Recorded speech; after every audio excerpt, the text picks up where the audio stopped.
Puji nama Tuhan. Haleluya. Oke, di sini kebetulan saya dapat tugas membawa firman Tuhan di ibadah kita pemuda. Jujur ya teman-teman, seumur hidup saya ini pertama kali saya memberitakan firman Tuhan di depan sini. Dulu sebelum pindah ke sini, saya di Metropolitan ketika dapat melayani, saya nggak datang. Saksinya masih hidup. Beribu alasan saya buat. Adalah kerjaan, lagi magang, sakit, gak enak badan.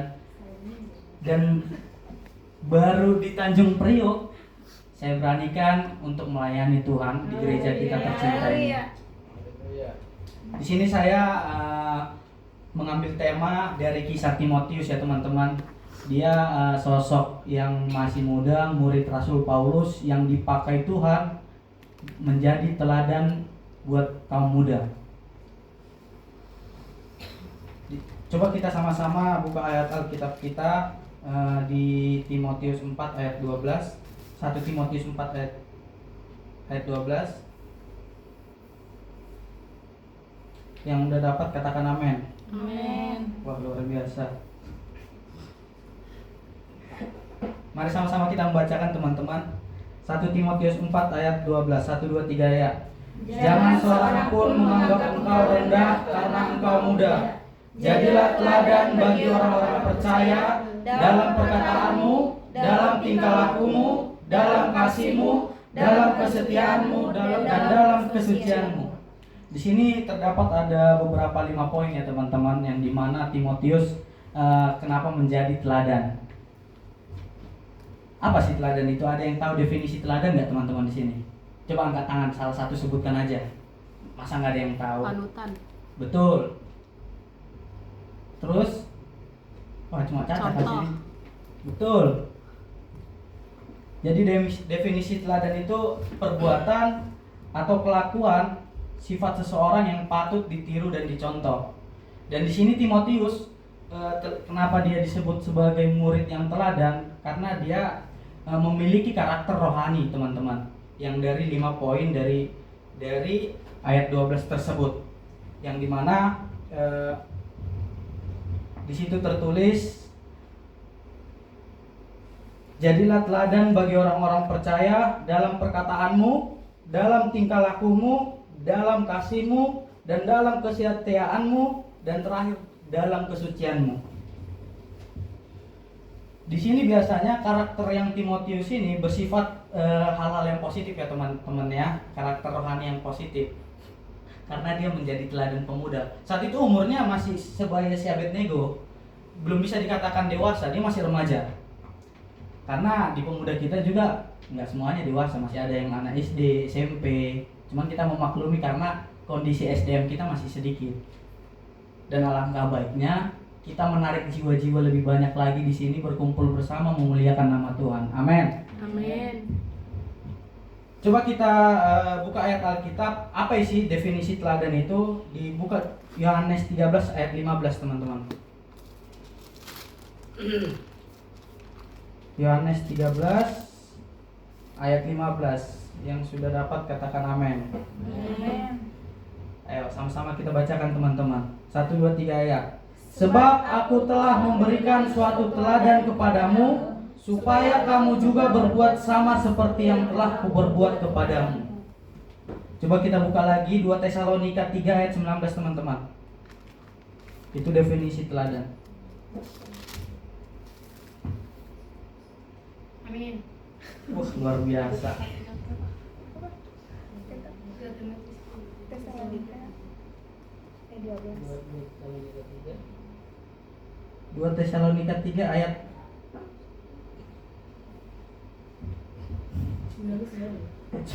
18 terakhir.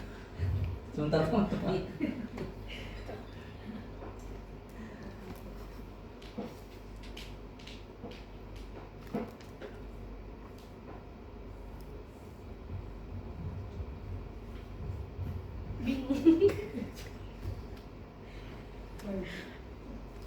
Tadi ada teman-teman. Memang saya sudah mempersiapkan ayat tersebut. Saya menambah baru tadi sore juga. Ya cuman ada kesalahan ya. Oke, kita lanjut teman-teman. Mungkin ada bertanya ya, dalam hal apa saja sih kita pemuda Kristen menjadi teladan? Tadi di situ coba kita buka lagi 1 Timotius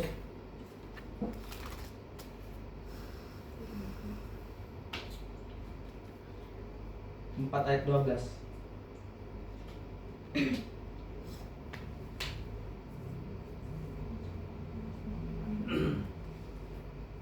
Di sini tertulis dalam hal apa saja, ada 5 hal teman-teman. Yang tadi yang pertama itu perkataan. Harus bagaimana sih perkataan kita? Coba kita buka Efesus 4 ayat 19, kalau ini betul.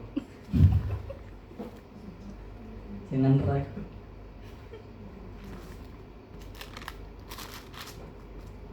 Yang sudah dapat katakan amin. Amin. Ayat 19.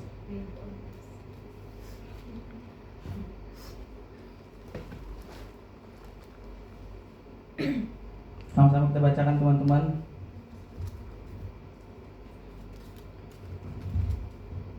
Sebentar.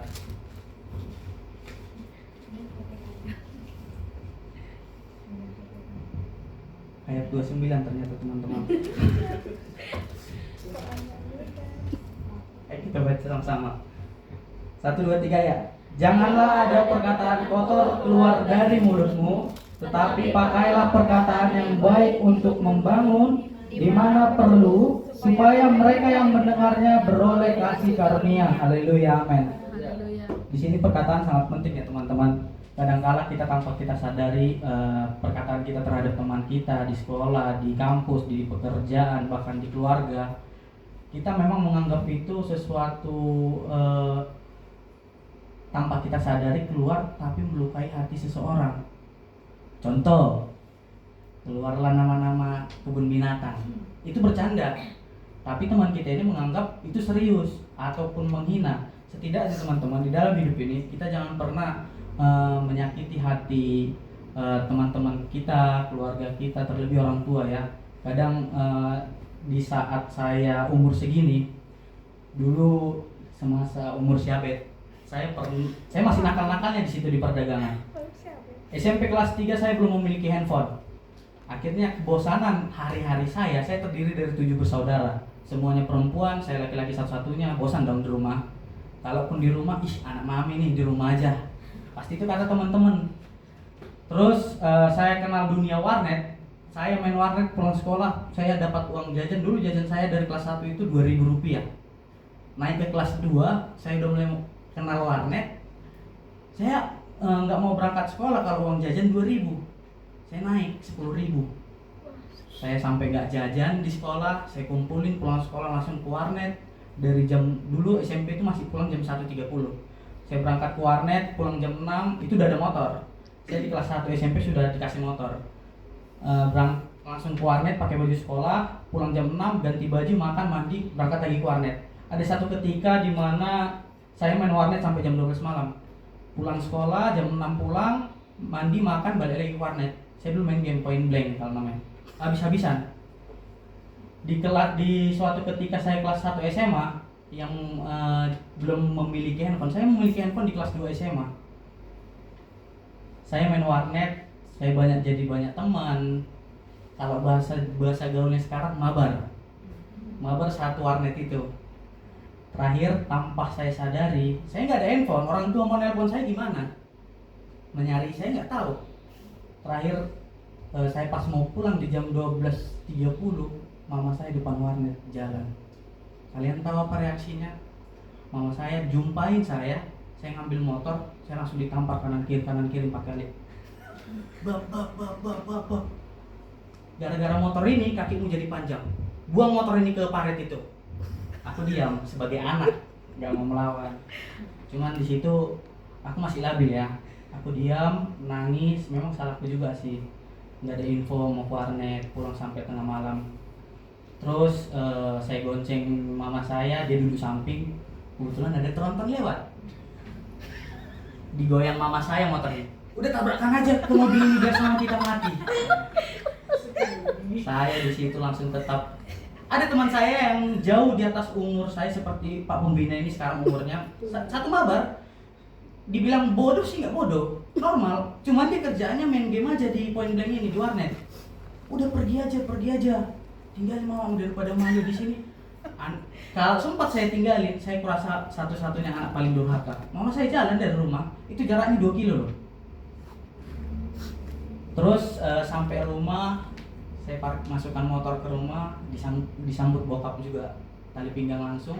Tadinya berhenti dulu, patah. Ada broti yang segini, broti disebutnya di sana, tapi kecil. Itu patah di pinggang, saya nangis. Terus tali pinggang diambil karena udah patah pendek. Tali pinggang 3 kali kalau nggak salah. Saya disuruh mandi di kamar mandi, saya 30 menit menangis sampai kata-kata keluar perkataan dari mulutku itu penyesalan sampai umur sekarang ya. Itu memang ku sesali sih. Semoga orang tuaku pergi duluan daripada aku.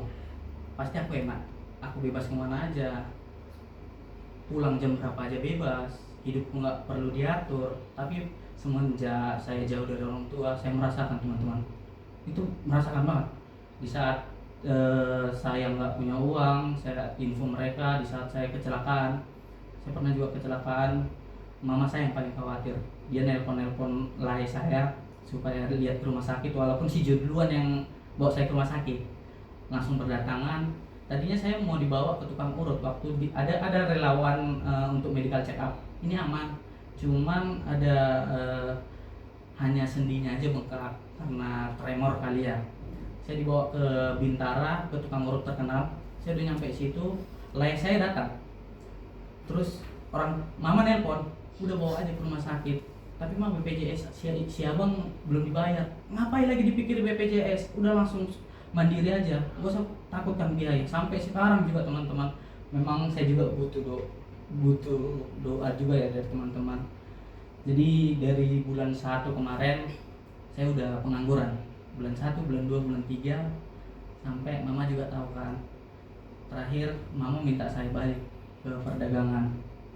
Padahal posisi baru-baru ini saya dilantik jadi ketua. Terus mama bilang gini, apa sih bang yang mau kau cari di Jakarta? Aku mau mandiri mak, aku mau beli rumah sendiri, kendaraan sendiri. Terus tadinya ada kesempatan sih kasih Tuhan sama saya. Lay saya ada satu di tambang. Jadi di tambang ini ada ketika dia kerja bisa masukkan satu keluarganya masuk ke tambang tersebut. Orang tua saya nggak ngasih, mama. Risikonya besar bang, nanti kok kenapa-napa. Memang saya anak satu-satunya pertama laki-laki, tapi saya nggak mau digituin banget. Sampai saya bilang, mak nggak ada risiko di dunia ini yang pekerjaan yang nggak memiliki risiko. Pekerjaan apa yang enak? Kantoran aja ada risikonya. Semua pekerjaan memiliki risiko. Cuman mungkin pola pikir mama saya, dia malu gengsi, aku nggak bisa jauh dari kau mang. Terakhir adalah satu ketika bulan 2 2025 saya pulang ke Sumatera, berdebat juga sama orang tua. Saya memang agak kasar di situ perkataan saya. Memang kalau dihitung perkataan kasar saya terhadap orang tua itu banyak banget, apalagi ketika adu argumen. Di situ orang tua saya, mama, terlebih mama, malu gengsi banget bilang nggak bisa jauh dariku. Terakhir bokap yang bilang kayak gitu. Tapi langsung spontannya karena emosiku nggak dikasih lagi aku ke Jakarta. Saya bilang gini, kenapa kalau memang mama masih nggak bisa jauh dariku, kenapa lulus SMA aku dilempar ke Jakarta? Nggak dikasih di USU Sumatera Utara. Terus saya juga pernah dapat beasiswa di Bandung, salah satu universitas swasta yang bonafit, itu teknik elektro, karena saya suka listrik sama kayak Pak Pembina juga. Tapi akhirnya melenceng sedikit, nggak dibolehi orang tua karena mereka takut saya dapat orang Sunda, saya jadi nggak balik lagi ke Sumatera. Orang tua saya masih percaya hal-hal begituan teman-teman, sampai segitunya. Terakhir saya kuliah di Jakarta, dapat dari IG Politeknik STM Jakarta, ngambil teknologi rekayasa otomotif. Saya pikir otomotif, ternyata desainer. otomotif di luar dari yang saya pikirkan. Saya belajar lagi dari nol, puji Tuhannya saya lulus walaupun 3 kali sidang.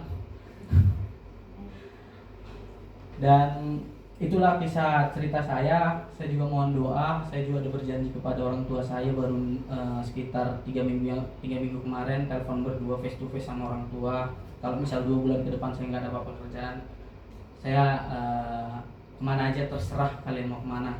Cuman aku minta waktu 2 bulan. Kalau misalnya bulan Mei enggak, yaudah aku mau ke mana aja bebas. Tapi jawaban baru 3 hari yang lalu, 3 hari yang lalu saya ke Bekasi, mama saya nelpon, gimana bang? Kan saya udah ngeplay, termasuk Koperasi Merah Putih kalau sampai saat ini. Saya melamar jadi manajer, semoga aja menang, buat dalam doa ya teman-teman. Mama saya bilang, yaudah kalau misalnya kau nggak memang dari dulu saya nggak mau di perdagangan, pasti bentrok sama kakak-kakak saya. Kalaupun saya menguasai semua termasuk rumah ya, rumah dan segala aset-asetnya, pasti berantakan. Karena apa? Opung saya itu keluarga dari bapak nggak ada yang domo. Kalau bahasa Indonesianya bersatu pun nggak ada. Apalagi dari mama nggak ada yang satu.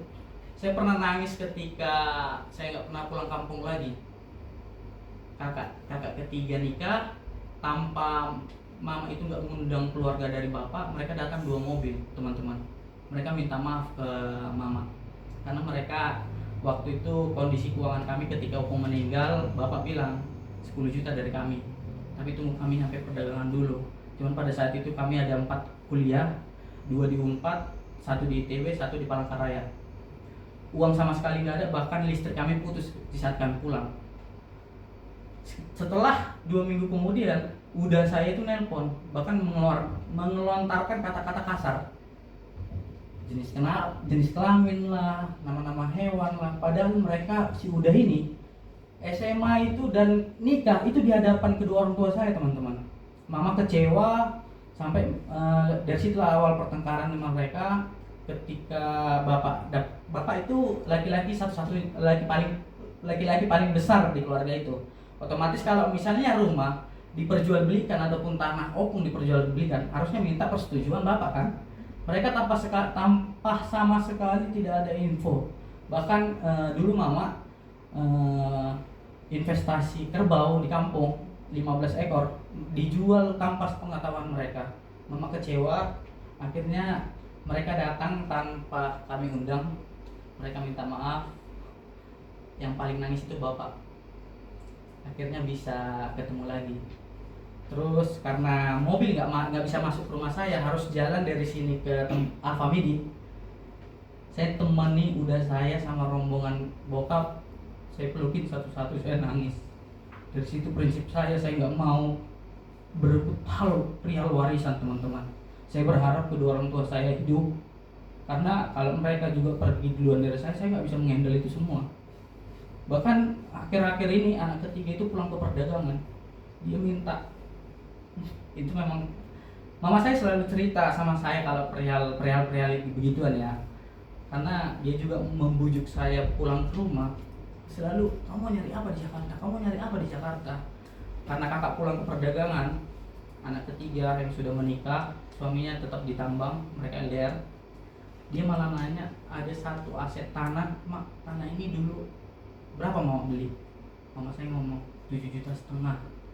Kalau di kampung tanah itu masih murah teman-teman. Di tahun 2000 itu sekitar 7,5 juta itu bisa dapat 15 kali 30 meter.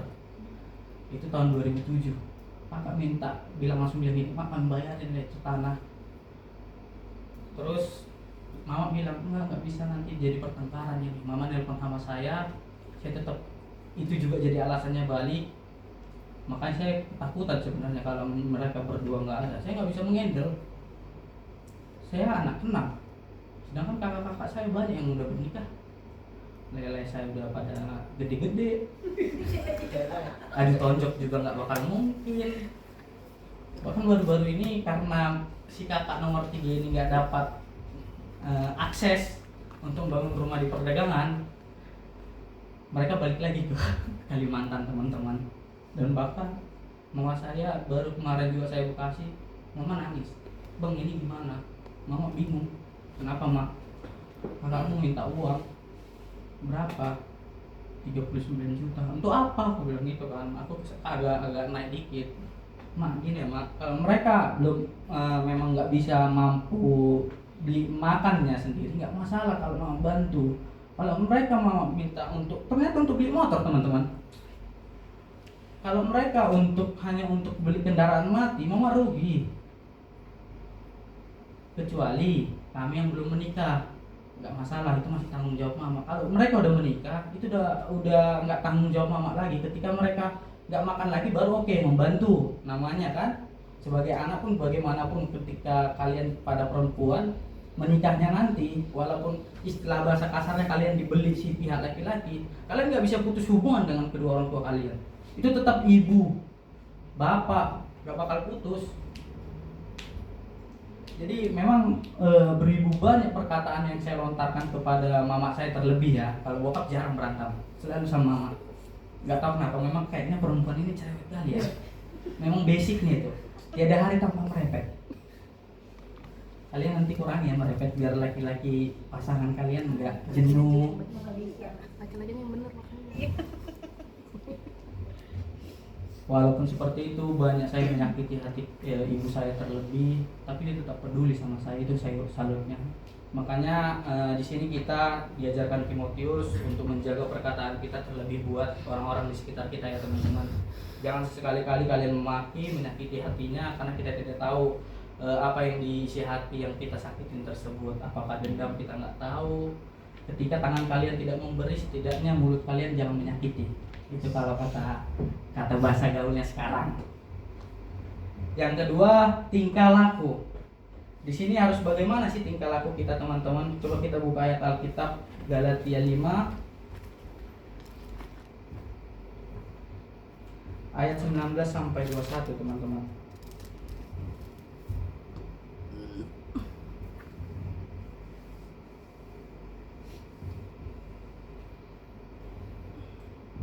Yang sudah dapat katakan amin. Amin. Sama-sama kita bacakan teman-teman. 1, 2, 3 ayat. Perbuatan daging telah nyata, yaitu percabulan, kecemaran, hawa nafsu, penyembahan berhala, sihir, perseteruan, perselisihan, iri hati, amarah, kepentingan diri sendiri, percideraan, roh pemecah, kedengkian, kemabukan, pesta pora, dan sebagainya. Terhadap semuanya itu kuperingatkan kamu seperti yang telah kubuat dahulu, bahwa barang siapa melakukan hal-hal yang demikian, ia tidak akan mendapat bagian dalam kerajaan Allah. Amin. Jadi di sini tingkah laku dari Timotius yang menjadi teladan teman-teman, dia bahkan sama sekali nggak ada hal yang dari yang tadi kita sebutkan. Dia salah satu tokoh yang menurut saya itu muda tapi sudah menjadi teladan. Coba kalau kita lihat Petrus, dia tangan kanannya Yesus, lalu di samping Yesus, tapi dia bisa-bisanya menyangkal Yesus 3 kali sebelum ayam berkokok. Sedangkan Timotius ini masih muda pada saat itu. Kita bayangkan coba, masa kita kalah sama Timotius, murid Rasul Paulus? Walaupun memang saya pernah juga saya nggak manusia benar akan firman teman-teman. Saya memang kalau disuruh melayani, kenapa saya nggak mau? Saya belum layak di depan ini berdiri. Karena memang tanpa saya sadari dan saya sadari, saya banyak melakukan dosa. Saya dulu pernah magang di Cikarang, saya mabok depan rumah orang. Saya pernah main judi, dan bahkan sampai saya pernah terjerumus pergaulan bebas. Gak terjerumus sih, belum melakukan juga. Tapi udah face to face, udah datang. Kalau bahasa gaulnya sekarang, iblis itu merasuki saya. Memang laki-laki penuh hawa nafsu. Pada saat dipampangkan di satu ruangan dengan wanita, pikirannya pasti yang aneh-aneh. Saya bahkan pada saat itu sampai meraba. Terakhir terlintas di pikiran saya itu karma. Ada adik-adik saya, ada kakak-kakak saya. Itu pertama kali saya mendekati perempuan di Jakarta, kebetulan beda agama. Saya ketemunya di Pecel Lele. Itu pun ketemunya waktu saya mencari gereja di Galaksi. Mencari gereja Galaksi itu jam 10. Ternyata mereka masuk jam 9. Udah tutup dong, udah gak masuk lagi, udah telat. Terakhir kita makan Pecel Lele, ketemulah sama si cewek ini di Pecel Lele. Jadi kenal dekat. Dia minta WA sama IG. Jadi kenal. Si cewek ngajak, Sabtu Minggu free nggak? Free. Pada saat itu saya masih jarang gereja teman-teman di Metropolitan. Bisa kalian tanya sama si Caca, saya jarang banget ke gereja. Kalau ada jadwal pelayanan, saya hilang nggak tahu kemana, di telepon nggak bisa, dicari nggak tahu kemana. Terus saya bilang, free, ayo healing yuk. Pikiran saya pada saat itu healing ke Bogor, Bandung, Subang, tempat-tempat wisata. Enggak ke situ. Dia langsung to the point. Oh iya. Di situ saya masih memegang kerjaan saya joki-jokian freelance. Memang luar biasa sih. Tuhan kasih izinkan saya bisa membeli motor sendiri di umur semester 4. Terus Tuhan juga yang mengambil motor itu. Karena apa? Ya karena perbuatan kita, perbuatan saya. Saya beli motor itu, saya magang di Cikarang, kenal judi online, kejual. Terus motor yang kedua, saya kenal itu, sisanya saya jual. Saya pindah ke Jakarta karena udah selesai magang, uang kosan saya bayar, terus bayar uang sidang sama uang SPP pada saat itu. Karena saya sebenarnya kuliah itu hitungannya sampai semester 9 teman-teman. Enggak semester 8, tapi 4 tahun. Karena di hari ini terakhir sidang, saya gagal. Cuman kalau besok sidang udah jatuh semester 9, saya harus bayar SPP. Kalau orang tua saya tahu, dia kecewa. Jalan pintas satu-satunya saya jual motor. 3 butuh SPP itu 3.750. Saya jual motor 8 juta, saya bayar SPP, terus saya bayar uang sidang 1 juta. Sisanya saya jalan-jalan sama cewek saya. Terakhir karena sisanya masih banyak, saya beli motor Mio. Sampai saat ini motor itu masih ada. Saya beli itu 2,5 juta, surat-surat lengkap. Cuman mati. Tapi puji nama Tuhan, nyawa saya aman-aman aja di Mio itu. Ketika saya punya CB, saya kecelakaan di bypass Jatinegara. Memang rencana Tuhan luar biasa. Saya nggak nyesal hilang motor itu. Coba kalau saya pegang CB itu, rasa mungkin saya bawa motor lari-lari 120, 199. Coba kalau naik Mio, bisa kencang mentok 40. Kecelakaan, paling cuma motornya yang ringsek. 2 kali saya kecelakaan naik Mio, itu cuma sayap-sayapnya yang patah. Saya nggak pernah luka. CB, saya pingsan sampai diangkat ke trotoar. Itu yang si Jonathan datangin saya. Mungkin rencana Tuhan luar biasa di balik itu. Saya tahu motor hilang biar nyawa saya aman, tapi digantikan dengan motor Mio. Makanya motor Mio itu sampai saat ini masih ada. Saya rawat, itu masih cacat. Walaupun kadang ada orang bilang, motormu kok bontot banget sih. Termasuk mama saya waktu kemarin datang sini, bang, motormu kemarin 2 cantik-cantik, ini kok sekarang botol, katanya. Ini bukan sembarang motor ini, polisi aja lewat. Polisi nggak berani, kasihan. Bukan nggak berani, kasihan. Lihat motor saya, sayapnya nggak ada, lampunya pecah. Apa yang mau ditilang? Pak, kalau mau minta duit, mau dikasih. Motornya ada kayak gini. Jadi itulah teman-teman, apa yang kita perbuat, tingkah laku kita, itulah yang bakal kita terima nantinya. Saya sudah alami seperti itu. Sampai sekarang pun, jujur, saya masih perokok. Itu sudah melanggar kesucian teman-teman. Saya udah merusak diri saya. Saya kenal rokok itu dari SMP, semenjak warnet, terus SMA, masuk SMA saya ketahuan juga. Terakhir ada satu ketika saya nggak ketangkep sih, saya ngerokok pagi, dilihat teman saya cabut karena pelajaran agama pada saat itu. Terus teman saya ketangkep, disebutin nama-namanya, saya dipanggil pada saat pelajaran agama, 2 kelas digabung jadi 1. Saya dipanggil, disuruh jalan jongkok dari kelas itu sampai ke ruang BK. Dan ternyata guru BK kesiswaan kami itu teman satu tongkrongan bokap. Saya sampai bilang, Pak, jangan kasih tahu bapak ya. Iya, aman lah kalau. Tapi ditampar dulu. Jangan ulangi lagi ya, Pak. 3 hari setelah kejadian itu, bokap tahu. Bokap langsung pulang dari Kedai. Dari Kedai jam 7.30, dia duduk. Bang, sini dulu. Ya, Pak. 3 hari yang lalu ada nggak kejadian di sekolah? Aku diam. Nggak ada, Pak. Jujur dulu, Bang. Bapak butuh kejujuran. Ngerokok kan di sekolah? Iya, Pak. Kenapa kau ngerokok? Dari kapan kau ngerokok? Memang nggak bisa bokap. Papa saya nggak marah pada saat itu. Kenapa? Dia menyadari dia perokok. Mama saya juga termasuk perokok ketika dia stres. Tapi nggak sepasif bokap. Kalau mama, cuman rokoknya sama mereka jenisnya. Papa saya nggak marah di situ. Cuman besok paginya itulah pukulan yang sangat sakit sebenarnya bagiku. Besok malamnya, pagi-paginya bokap bangun, dia nggak bisa bangun. Dia manggil kami semua, mama nangis, dia stroke ringan di tempat tidur. Setengah badannya nggak bisa digerakin, bahkan tidur pun matanya tetap satu ketutup, satu kebuka. Terus besok malamnya saya nangis. Kayaknya gara-gara aku ketahuan ngerokok, bokap seperti ini. Terakhir saya janji sama diriku, itu di kelas 1 mau kelas 2 saya berhenti ngerokok. Sampai lulus SMA saya berhenti merokok, teman-teman. Kembalinya lagi di Jakarta. Memang pergaulan itu menentukan kita mau jadi apa ke depannya. Pasti. Karena teman-teman kuliah saya perokok semua. Saya pertama kali ke Jakarta itu kos bareng 2 orang. Berdua satu tempat, itu ukuran 3 kali 2.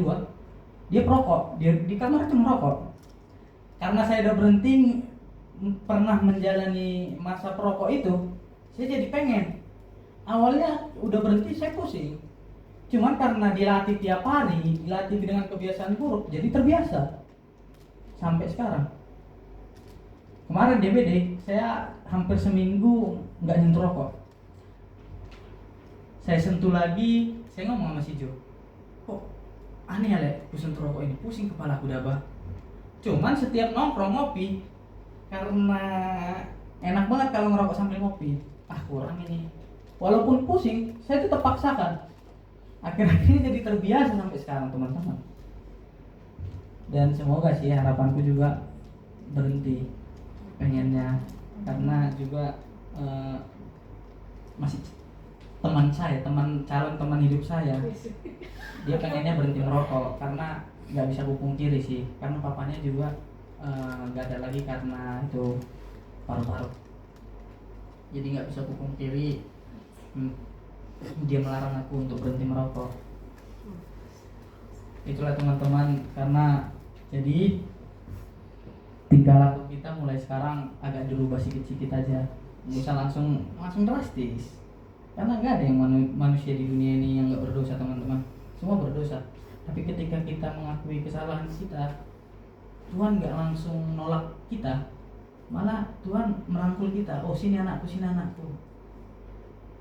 Serius. Terus yang ketiga, kasih. Harus bagaimana sih kasih yang kita miliki? Kasih itu ada 2 ya, teman-teman. Kalau menurut saya yang sudah saya pelajari, yang pertama yaitu kasih kepada Allah secara vertikal, khusus kita terhadap Allah. Coba kita buka Matius 22 ayat 37.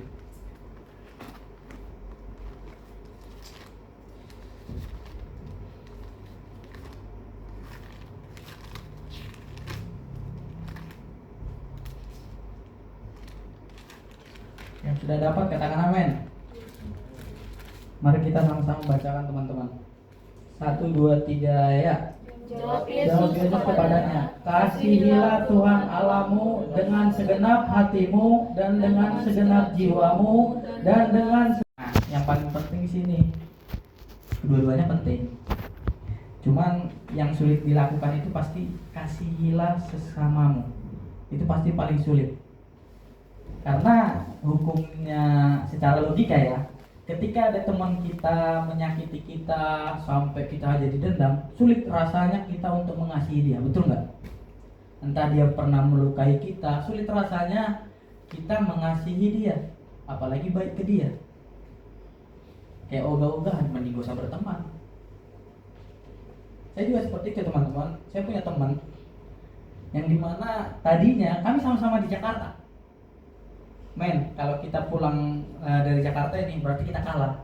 Kita petarung di sini, nggak boleh pulang sebelum sukses. Akhirnya dia saya kenalin ke joki-jokian freelance saya, dia mendapatkan benefit dari situ, dia melatih skillnya. Tadinya dia rajin, bahkan dia lebih rajin daripada saya ke ibadah. Dia dari Tangerang sampai turun di stasiun Cakung, dia naik angkot ke gereja. Sampai satu ketika saya tanya, dia ngomong ke saya, karena ada masalah sih sebenarnya. Don, kayaknya tahun depan aku nggak gereja di situ lagi. Kenapa, friend? Manggilnya friend. Iya, aku mau nyari gereja lain. Terus langsung aku bilang, friend, kau semenjak kau loh yang ngajak aku ke gereja itu, kau pula yang mundur. Terus kau nggak berpikir semenjak kau gereja di situ, pelayanan di situ, berkat-berkatmu nggak nambah. Kau dapat pekerjaan, banyak skill, mau main bass bisa. Dia belajar bass itu baru-baru di Jakarta teman-teman, baru-baru masuk di Metropolitan dulu tempat kita. Dia nambah berkat, terakhir nama saya jelek di joki-joki yang freelance, nama dia naik, dia berduit, bisa nyewa apartemen. Sekarang kalau dulu waktu sebelum berantemnya, sampai sekarang memang nggak bisa maafin kata-kata dia. Memang kalau untuk dari perlakuan Timotius, aku belum salah satu untuk mengasihi sesama. Aku belum bisa mengasihi dia. Jadi ketika aku ke apartemen dia pernah bilang gini, aku di situ memang benar apa yang dibilang dia, cuman kata-katanya nggak perlu harusnya melontarkan kata-kata kasar seperti itu. Saya merokok, dia pun sebenarnya merokok. Saya kebetulan lagi merokok. Kau udah ngerokok, udah miskin, tahu diri, kelas. Cuman nggak ku openi di situ, cuman aku diam. Ngeri sekarang ya kawan itu ya, udah kayak gini berduit dikit. Terus ada satu ketika dia malah maki-maki saya di Instagram, entah hal karena apa. Semua nama-nama hewan disebutin. Padahal dulu dia dari Bandung. Sebelum ke Bandung memang rencana dia mau kuliah di UMN, Universitas Multimedia Nusantara. Jadi dia nanya, Don aku mau kuliah, cuman gak ada duit. Dia udah coba aja beasiswa OSC, Online Scholarship Competition. Itu untuk tapi universitas swasta dan minimal IPK itu harus di atas 3, ada syarat-syarat ketentuannya. Dicoba dia menang. Itu alasan dia dari perdagangan cabut ke Bandung. Tadinya mau ke Tangerang, kan di Tangerang UMN. Terus karena adiknya juga baru lulus SMA, dia ngalah. Ngambil suatu les komputer yang dimana untuk mengasah skill. Dia udah dapat sertifikat walaupun ijazah SMA-nya ditahan, dia ngecetak aku pada saat itu. Saya senang. Karena jujur semenjak aku di Jakarta aku nggak pernah menemukan teman sefrekuensi. Kalau nongkrong pasti beda. Ada yang toksik, ada lu-gua nggak jelas. Terus dia ngechat, Don, bisa nggak aku tempatmu 2 minggu? Oh boleh friend, aku senang. Sampai ku temani dia interview ke Tangerang. Alhasil kan sampai sekarang nggak berteman teman-teman. Bahkan cakap-cakap pun enggak. Memang kalau dibilang kasihilah sesamamu, aku belum bisa sebenarnya.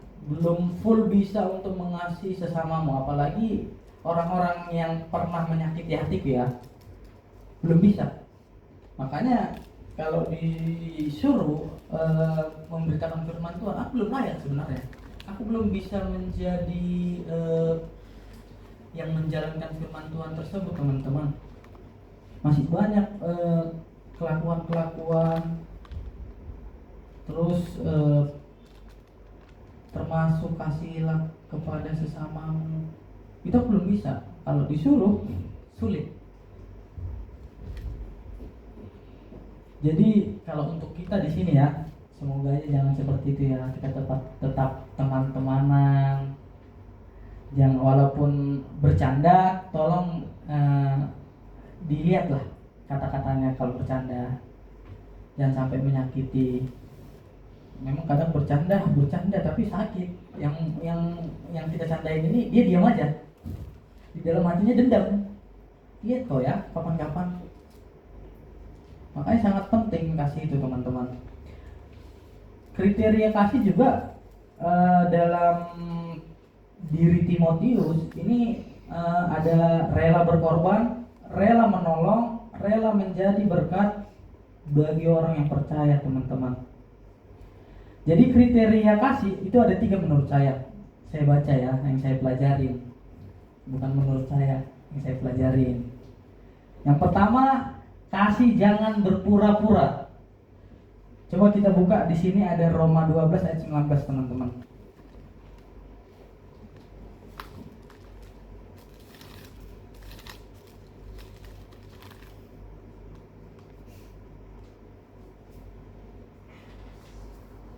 Yang sudah dapat katakan amin.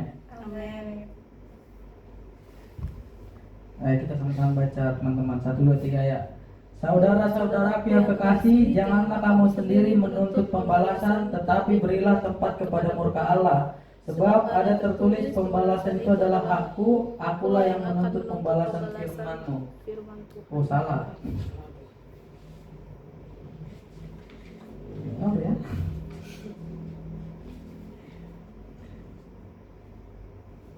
Roma 12 ayat 9, teman-teman. Salah, mohon maaf ya. 1, 2, 3 sama-sama kita bacakan. Roma 12 ayat 9. Hendaklah kasih itu jangan pura-pura, jauhilah yang jahat dan lakukanlah yang baik. Nah, ini di ayatnya. Kadang yang saya tulis itu agak ini ya, aneh-aneh. Hendaklah kasih itu jangan pura-pura, jauhilah yang jahat dan lakukan yang baik. Jadi ketika kalian mengasihi seseorang dengan kepura-puraan, itu sama aja nihil, teman-teman. Kalian gak akan dipandang baik dengan Tuhan kalau kalian dengan berpura-pura. Karena kasih itu sebenarnya indah. Jujur, kalian melakukan sesuatu yang baik terhadap orang, itu bukan terhadap orang itu kalian menerima feedbacknya, bukan. Terhadap Tuhan. Tuhan akan menggantikannya beribu-ribu kalau kalian tidak berpura-pura. Yang kedua, mengasihi dengan tulus. Coba sama-sama kita buka, teman-teman, 1 Petrus 1 ayat 22. Maaf ya lama ya, teman-teman. 1 Petrus 1 ayat 22. Yang sudah dapat katakan amin. Amin.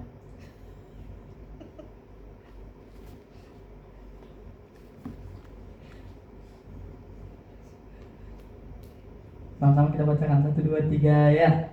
Karena kamu telah menyucikan dirimu oleh ketaatan kepada kebenaran, sehingga kamu dapat mengamalkan kasih persaudaraan yang tulus, ikhlas.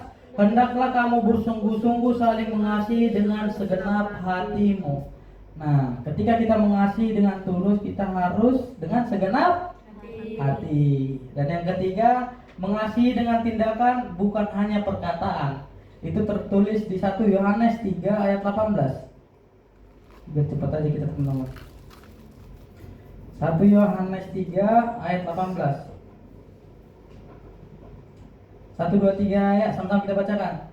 Anak-anakku, marilah kita mengasihi bukan dengan perkataan atau dengan lidah, tetapi dengan perbuatan dan dalam kebenaran. Nah, itulah karakter dari kasih tersebut, teman-teman. Ada 3. Kasih jangan berpura-pura, mengasihi dengan tulus, mengasihi dengan tindakan, bukan hanya dengan perkataan. Yang keempat, kesetiaan, atau bisa disebut dengan pesti atau iman. Kesetiaan adalah salah satu teladan sifat karakter di Timotius yang menjadi teladan. Coba kita buka Lukas 16 ayat 10, teman-teman. Ya.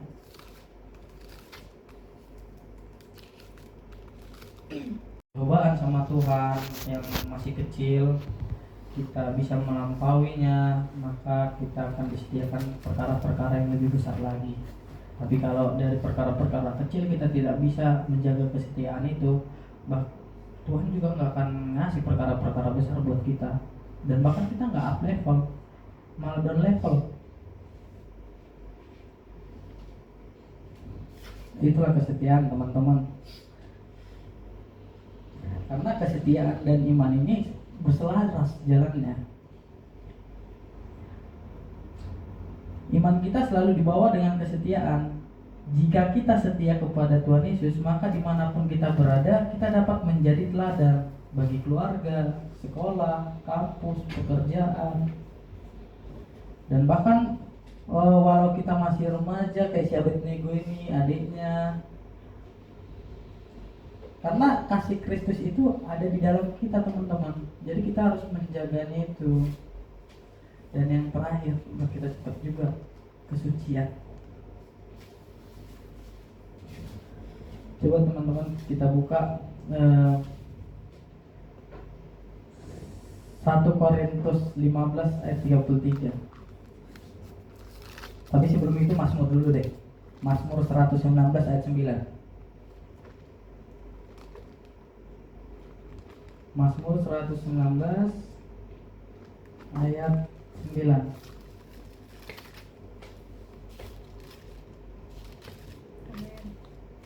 Luar biasa.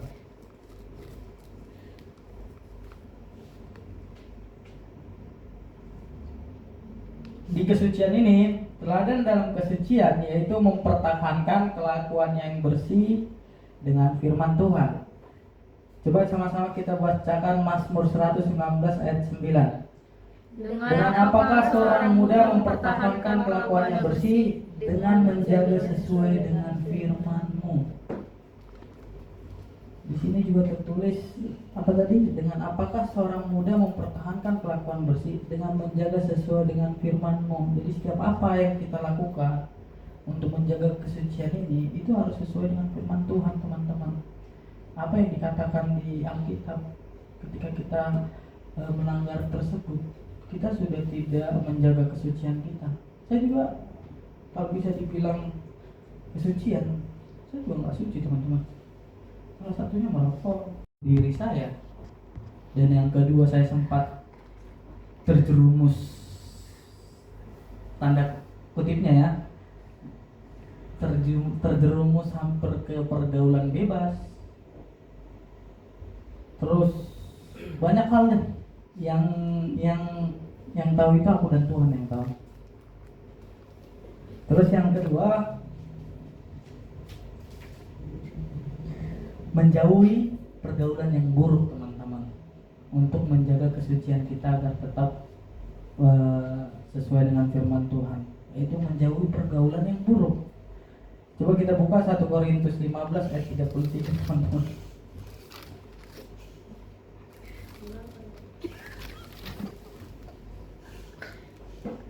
Kamu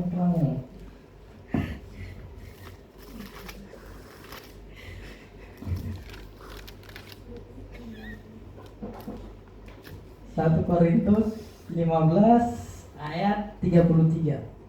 Pergaulan yang buruk mana pergaulan yang baik di kehidupan kita semua ya. Yang buruk tinggalkan, yang baik dekati. Kalau bisa ya tarik jiwa-jiwa. Biar kita semakin banyak di sini. Biar semakin seru ya kan. Banyak pula anggaran kita uang kasih. Bisa kita ibadah padam. Kita lakukan tahun ini. Ada amin? Amin. Jadi teman-teman, terlebih kita yang kaum muda, karena kita regenerasi gereja ini, bukan gereja ini doang sih, bangsa, buat keluarga, buat diri kita sendiri, buat tanah air. Mari kita mulai belajar firman Tuhan supaya kita hidup dalam kesucian. Apa tadi? Tertulis di dalam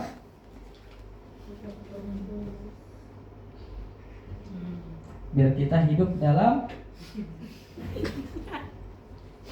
firman Tuhan. Haleluya. Dengan perkataan yang harus benar-benar kita jaga, tingkah laku, kasih, dan dua lagi apa? Kesetiaan dan kesucian. Amin. Saya serahkan kepada pembina untuk mengakhiri ibadah kita.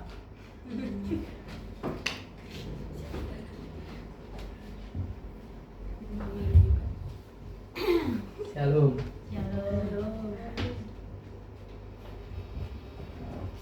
Puji Tuhan. Haleluya. Demikian kesaksian saudara kita ya, firman-Nya sungguh